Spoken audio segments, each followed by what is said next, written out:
we will conclude with another observation. Have we not just explained and illustrated, complete with accounting entries from the book, the fact that the fractional reserve banking system permits the expansion of means of payment like an accordion? Well, take note. Just as easily as the supply of credit expands, it contracts if certain conditions exist. This contraction takes place when one, several, or a combination of all the following phenomena occurs. A. Instead of increasing, original deposits decrease. In other words, if I go to the bank and instead of depositing 1 million euros, which then increases tenfold with the help of the multiplier, I go and withdraw the money and leave for Haiti, well then it contracts tenfold.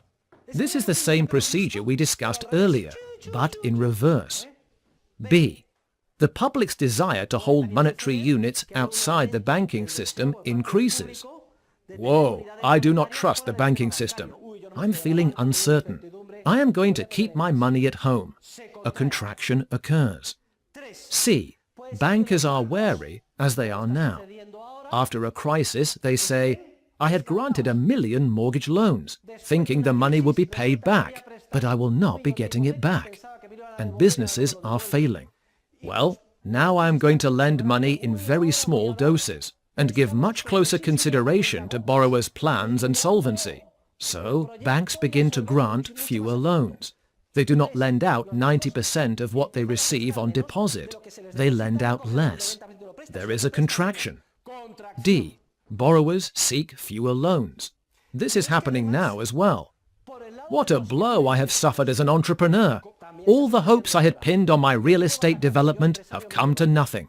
I have come close to suspending payments. With great difficulty, I have managed to pay my suppliers and repay what I owed the bank. But I am left with the clothes on my back. To be honest, I am demoralized. I am going to visit the psychiatrist every week, and I am taking all kinds of pills. If anyone suggests getting involved in another business venture, the answer is no. If we enter into a phase in which customers are paying loans off faster than banks are granting new ones, there is a monetary contraction. And finally, E.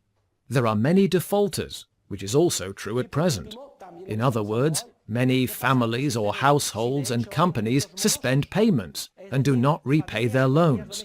This can be so serious, dear students, that banks' assets, which are represented mainly by loans, can come to be worth a fraction of what was thought, while banks' liabilities remain the same. The deposits they have created from nothing. And what happens if assets are reduced to a fraction and liabilities remain the same? Well, from one day to the next, when this is discovered, the whole financial system fails or goes bankrupt. And that is dreadful, because as soon as people realize what is happening, they go en masse to withdraw their money from banks. But it is not there. The monetary system disappears, and we have to go back to practically the cave period to reinitiate from the very beginning the evolutionary process by which money emerges. This paralyzes an entire market economy, and it is tragic. It was precisely to avoid such a situation that the desperate bailout of private banks was provided, a program which began in the United States with several $100 billion with which to buy toxic assets. Toxic assets is a euphemism. It refers to banks' worthless assets, those loans of no value, subprime mortgages, etc. The money could also be used to simply make loans to banks, increase their capital, nationalize them, or directly back or guarantee deposits. Listen, even if you go under, I, the central bank, or Papa State, will cover all of your liabilities. Otherwise, the monetary system will disappear.